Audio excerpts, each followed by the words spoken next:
They're all gone, buried, dead. Their disciplic lineage has been completely broken.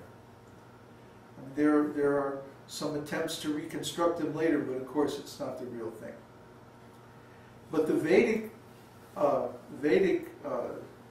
parampara is still living, is still going, precisely because everything is written down somewhere. You may have to search through so many books, but you can find it. Even in Srila Prabhupada's books, all the so-called secret mantras and everything, they're all there. Nothing is really secret. But it may be kept confidentially because it's very powerful, and if you misuse it, you can get in some real serious trouble. Like Gayatri Mantra, for example. Gayatri Mantra should not be given out to people who are not qualified. Yes, you can open a book and you can find Gayatri Mantra and you can read it, but it won't have any potency. Because this mantra has to be given by initiation. And you have to be qualified to get that initiation. Okay? So it's the same with sannyas. If a person takes so-called sannyas and they put on saffron clothes and they take a stick and they go walking around and preaching and stuff, they can call themselves a sannyasi, that's all right. Everybody can think of them as a sannyasi, but they're not really a sannyasi. A real sannyasi is someone who is not connected with any organization, creed, sect, caste, or nationality, or any mundane designation whatsoever. See? In ancient India, a person who took sannyas became legally dead. And their estate was, what do they call that when they probate the estate? When they distribute someone's, execute the will. They would execute the person's will just as if they had died. Yeah? And then that person was not known anymore by their family name. And they had no more connection with family. And they would usually go to a different place and just preach and live as a sadhu from that point. So this is real sannyas. The Kutichak, what is this? Bahudak? Kutichak means the beginning of sannyas. The retiring person goes to a kutir, a cottage, near their family home, and the family brings them meals. And then Bahudak means someone who gleans the grain from the fields, or begs. It's another meaning of Bahudak, is one who begs. Yeah. And then Parivrajakacharya. Parivraja means always going. Vraja means go. And Pari means all the time. So Parivraja Acharya. Okay, so one who is teaching by example and always traveling is Parivrajagacharya. And then finally, Babaji means crazy, Pagal Baba. He doesn't follow any of the standard rules and regulations. But he follows all of them because he has achieved the purpose of the rules and regulations. So Babaji is actually very, very, very high thing, not to be taken lightly, not to be made fun of. There was one devotee in India, what was his name? Banamali. And he was like Banamali. He was like a little short guy, you know, very thin, and really funny. I mean, he was always cracking jokes, always funny like that. And so he would call everybody, Baba, Babaji, the rickshaw wallet, everybody, you know. Oh, Baba, nahi there. You know, it's not here. Kuch malam nahi, Baba, you pagal, you know. He was such a rascal. But he was funny. We used to laugh a lot. He was my assistant when we were booking Srila Prabhupada's venues, preaching venues. But anyway, we actually shouldn't misuse that term Babaji because, well, in Hindi it means like grandfather. Is it maternal or paternal? Both. Both? Okay. And when, you know, the American Indians have this term too, grandfather.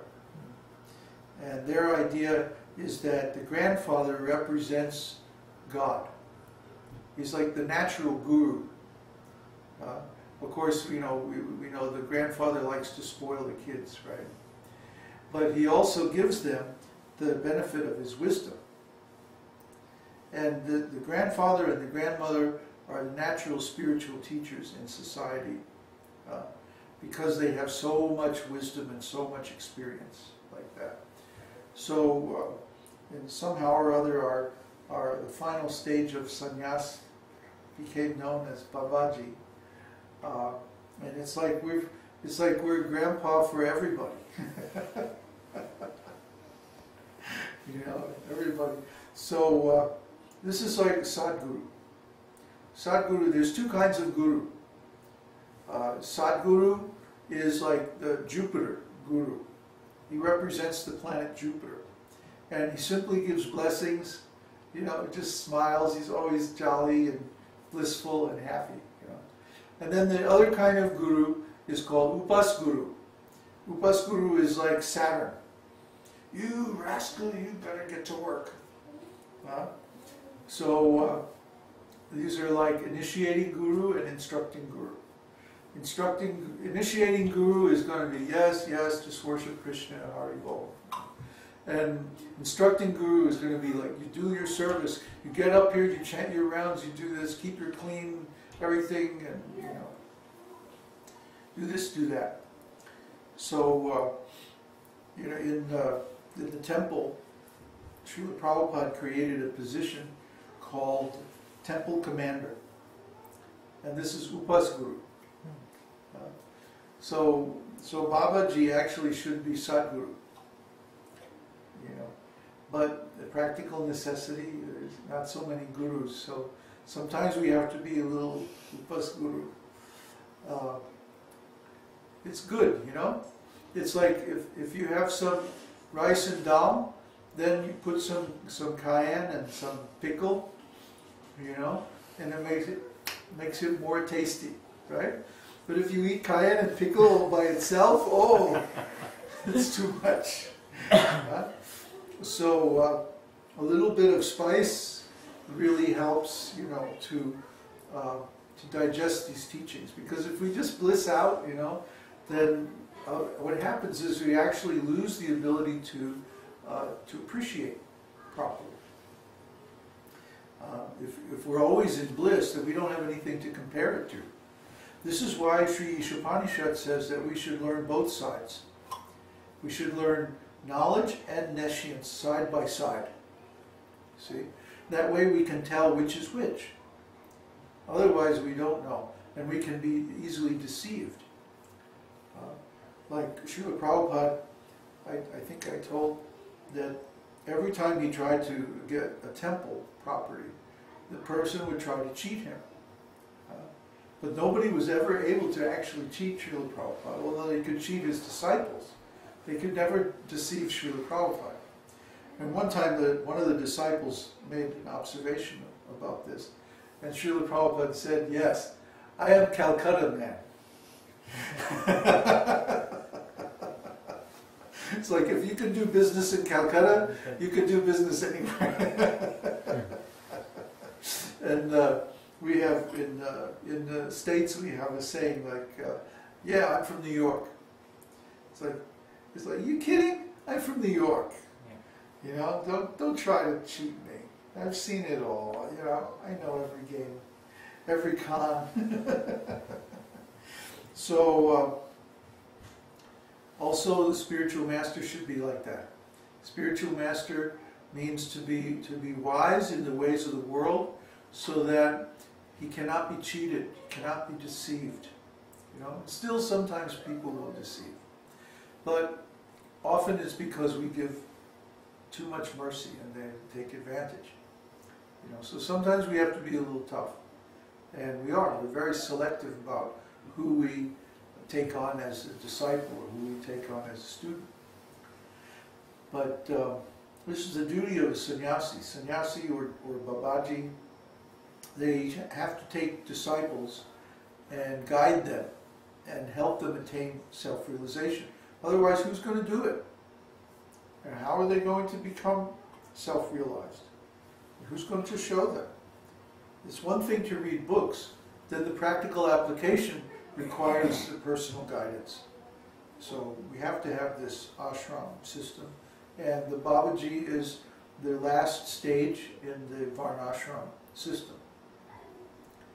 Like that. So I hope that answered your question.